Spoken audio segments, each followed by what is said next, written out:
Chers amis, je vous retrouve encore avec plaisir pour poursuivre notre étude du chapitre 14 de l'Apocalypse. Notre dernier entretien avait porté sur le message du premier ange. Et nous avions vu à quel point il était pertinent puisqu'il nous parlait d'écologie. Il ne nous parlait pas que de cela, mais il y a un versant écologique dans le message du premier ange qui mérite d'être souligné. Nous allons étudier aujourd'hui le message du deuxième ange.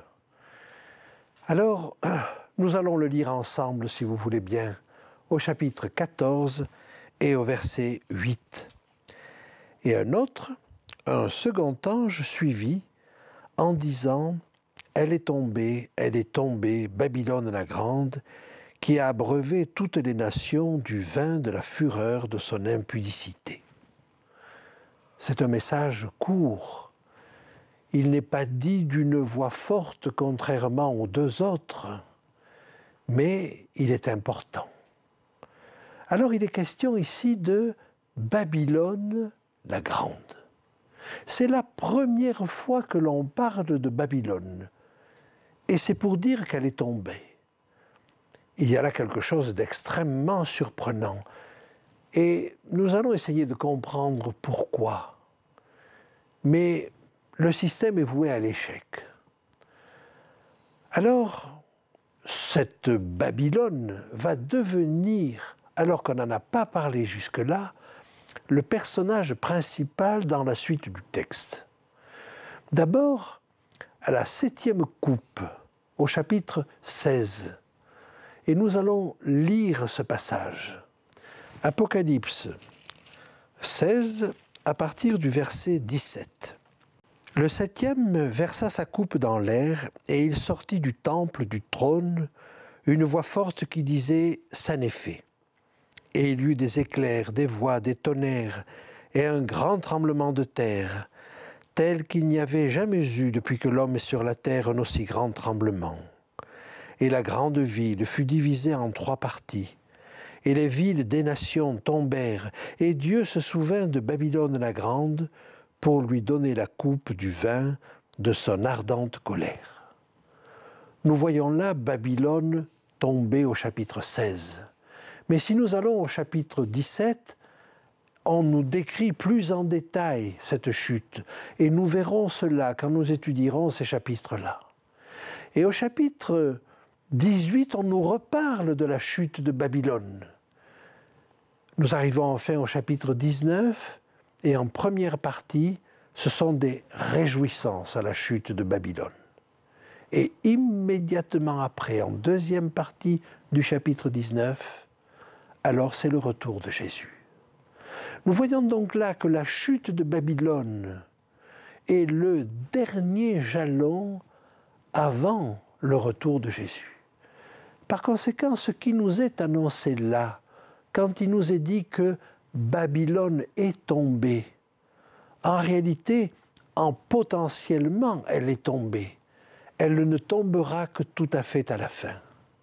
Mais il est quand même étonnant de remarquer que, pour la première fois qu'on nous parle de Babylone, on nous dit qu'elle est tombée. Alors il nous faut définir Babylone, il nous faut essayer de comprendre qui elle est. Le texte ne nous dit pas grand-chose là. Et nous allons aller dans les chapitres suivants pour essayer de comprendre qui est Babylone. Le premier texte qui va nous aider se trouve au chapitre 17 et au verset 18. « Et la femme que tu as vue, c'est la grande ville qui a la royauté sur les rois de la terre. » La grande ville qui a la royauté sur les rois de la terre. Cela suppose une autorité mondiale, un gouvernement mondial. Je sais bien qu'actuellement, beaucoup de personnes l'appellent de leur vœu, mais il faut reconnaître que c'est un concept relativement récent, du moins largement répandu depuis peu. Et quand on voit qu'une autorité comme le Vatican convoque la presse pour faire état d'un document dans lequel elle donne des conseils pour résoudre la crise actuelle.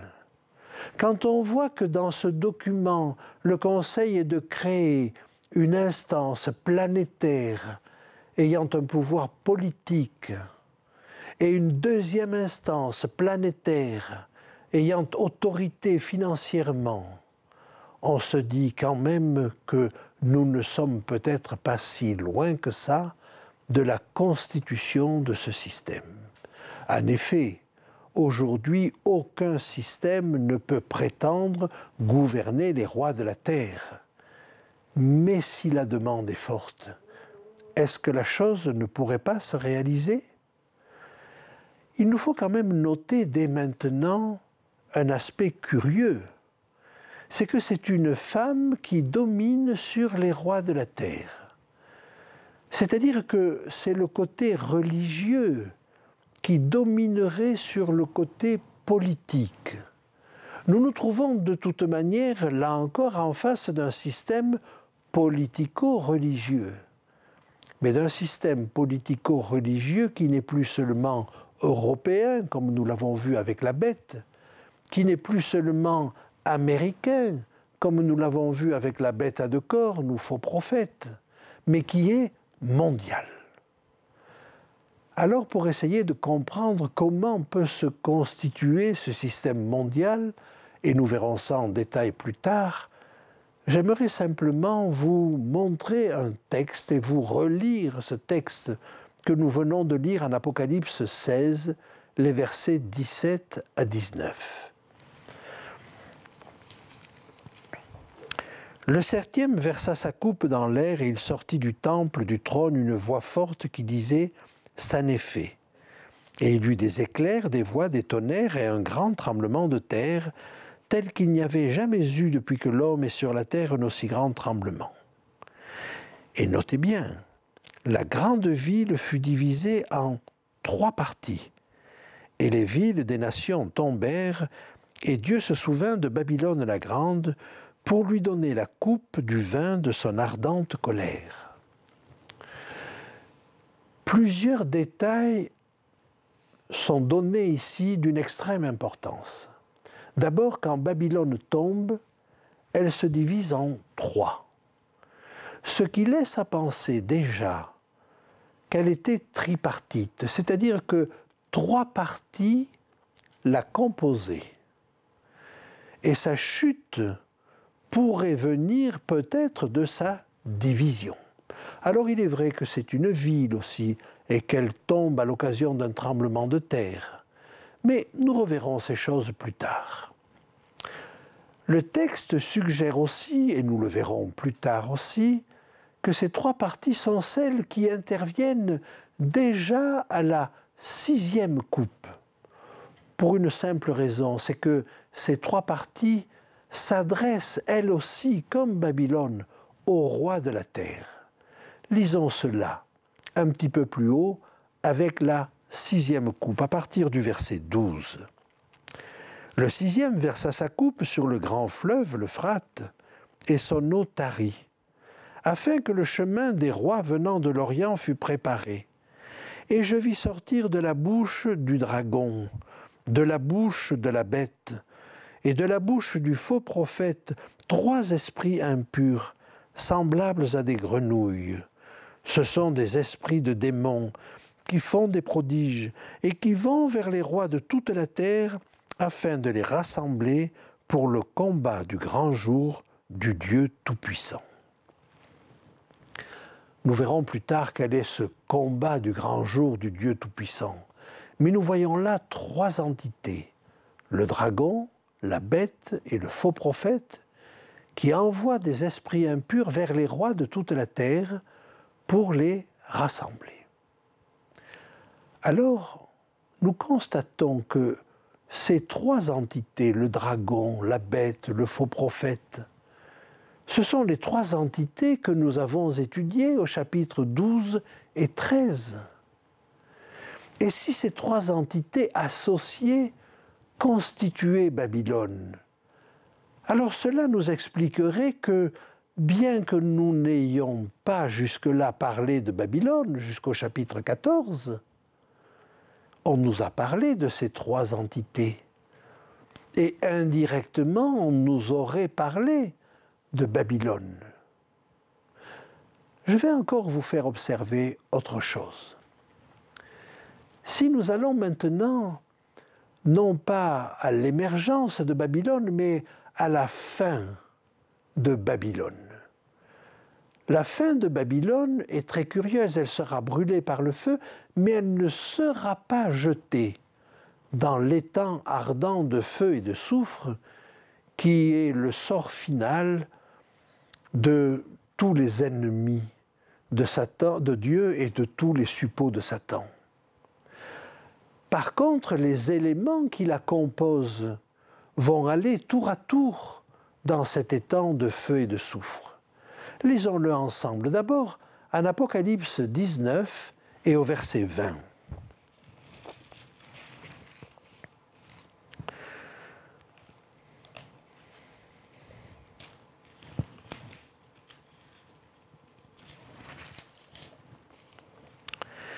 Et la bête fut prise, et avec elle le faux prophète, qui avait fait devant elle les prodiges par lesquels il avait séduit ceux qui avaient pris la marque de la bête et adoré son image. Et ils furent tous les deux jetés vivants dans l'étang ardent de feu et de soufre. Nous trouvons donc ici, dans cet étang ardent de feu et de soufre, que nous verrons par ailleurs, la bête et le faux prophète. Et si nous allons un petit peu plus loin, au chapitre 20 et au verset 10, nous trouvons ceci. « Et le diable, qui les séduisait, fut jeté dans l'étang de feu et de soufre, où sont la bête et le faux prophète, et ils seront tourmentés jour et nuit, au siècle des siècles. » Vous voyez donc que Satan, le dragon, la bête et le faux prophète sont tous les trois jetés dans l'étang ardent de feu et de soufre. Babylone disparaît simplement, un petit peu comme si sa disparition laissait ces trois composants aux prises les uns avec les autres. Si nous allons maintenant au chapitre 18, au versets 2 et 3, nous avons là une redite de ce deuxième message, un peu comme un quatrième message. Mais ce message qui avait été dit de manière relativement discrète, il n'était pas dit d'une voix forte, va être redit là au chapitre 18 d'une manière forte. Lisons-le ensemble au versets 2 et 3. Et il cria d'une voix forte disant « Elle est tombée, Babylone la grande, elle est devenue une habitation de démons, un repère de tout esprit impur, un repère de tout oiseau impur et odieux, parce que toutes les nations ont bu du vin de la fureur de son impudicité, et que les rois de la terre se sont livrés avec elle à l'impudicité, et que les marchands de la terre se sont enrichis par la puissance de son luxe. » Voilà le sort de Babylone. On nous dit qu'elle est tombée, mais elle est tombée, on nous en donne la raison, elle est tombée moralement. Elle est devenue une habitation de démons, un repère de tout esprit impur et odieux. Et par conséquent, elle est moralement complètement déchue. Oh, sa chute physique ne va pas tarder. Et dès le verset 8, nous voyons qu'elle intervient. Mais cette chute semble liée aussi à sa dislocation. Et en effet, le chapitre 16 nous avait parlé de sa division en trois parties. Alors j'aimerais maintenant aborder un autre aspect qui nous est dit ici au chapitre 18 avec force, mais qui nous était déjà dit au chapitre 14 dans ce deuxième message. C'est son impudicité. Elle a abreuvé toutes les nations du vin de la fureur de son impudicité. Qu'est-ce que l'impudicité ? Eh bien, je vous propose de le voir à travers quelques textes Et nous allons commencer par un texte dans le livre de Jérémie, du prophète Jérémie, au chapitre 3 et au verset 9. Jérémie, chapitre 3, verset 9. Par sa criante impudicité, Israël a souillé le pays. Elle a commis un adultère avec la pierre et le bois. Israël, à ce moment-là, adorant des dieux de pierre et de bois, a commis l'impudicité.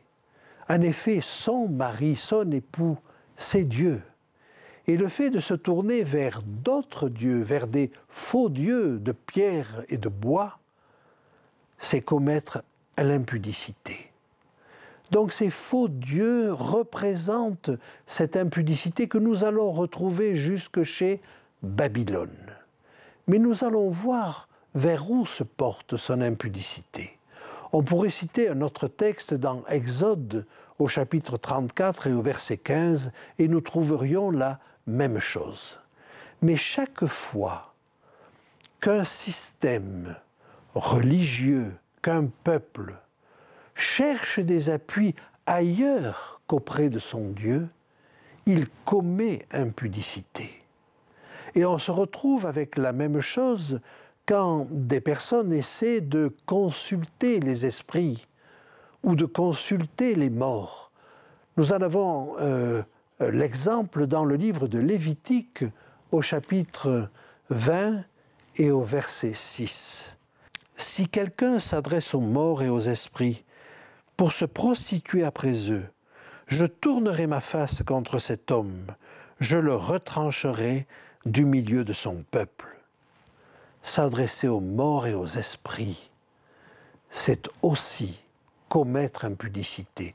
Et toutes les formes de recherche de puissance, comme un commerce injuste, et nous en avons l'exemple dans le prophète Ésaïe au chapitre 23 et au verset 17, toutes les recherches de soutien, quelles qu'elles soient, dans la violence ou de toutes sortes, sont des formes d'impudicité.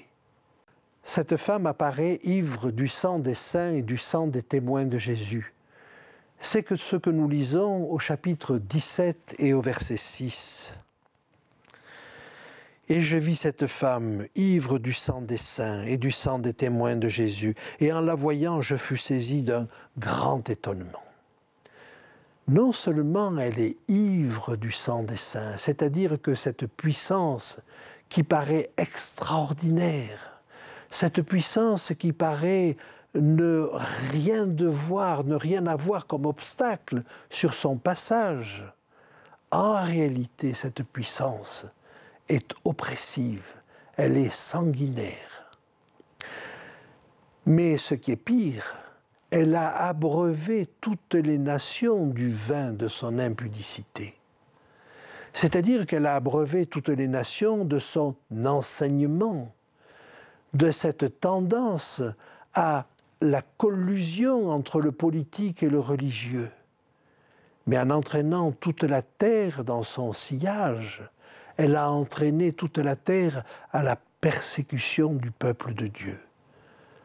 Car dès qu'il y a collusion du politique et du religieux, il y a persécution. Alors nous arrivons ainsi à la fin de ce deuxième message. Babylone apparaît comme un système incroyablement fort. Toutes les forces semblent coaliser pour arriver à ce résultat. Résultat où l'on voit un système politique mondial, un système religieux mondial, et nous verrons plus tard un système économique mondial. Et c'est à ce moment-là que le peuple de Dieu commence à dire « ce système dans lequel vous mettez tous vos espoirs, ce système dont vous pensez qu'il va résoudre toutes vos guerres, tous vos problèmes financiers, tous vos problèmes de famine, ce système-là est mort. Il est déjà tombé, il est déjà caduc. Alors voulons-nous faire partie de ce système? Voulons-nous nous laisser happer par ce mirage? Il faut reconnaître que chacun trouve qu'il serait extraordinairement bon et judicieux qu'un système mondial règle les problèmes financiers dans le cadre de la crise actuelle. Ce système est déjà mort. Et la seule chose vers laquelle nous puissions nous tourner, c'est Christ. Alors il n'y a qu'un petit peuple pour le dire. Et ce petit peuple paraît ne pas faire le poids face à ce système colossal et mondial. Et c'est pourtant lui qui a la vérité. Vers où allons-nous chercher notre appui? Allons-nous le chercher vers un grand système politique, vers un grand système religieux, vers un grand système politico-religieux, vers un système économique puissant? Non. En ces temps-ci, le seul vers lequel nous puissions nous tourner, le seul qui représente l'espoir, c'est Christ. Et Christ reviendra. Mais quand Babylone sera tombée et aura fait la preuve de son incapacité à apporter le bonheur à l'homme, le seul bonheur que l'homme puisse espérer, il est en Christ, il est dans un changement du cœur, il n'est pas dans un système quel qu'il soit. Que Dieu change nos cœurs et nous permette d'y voir clair.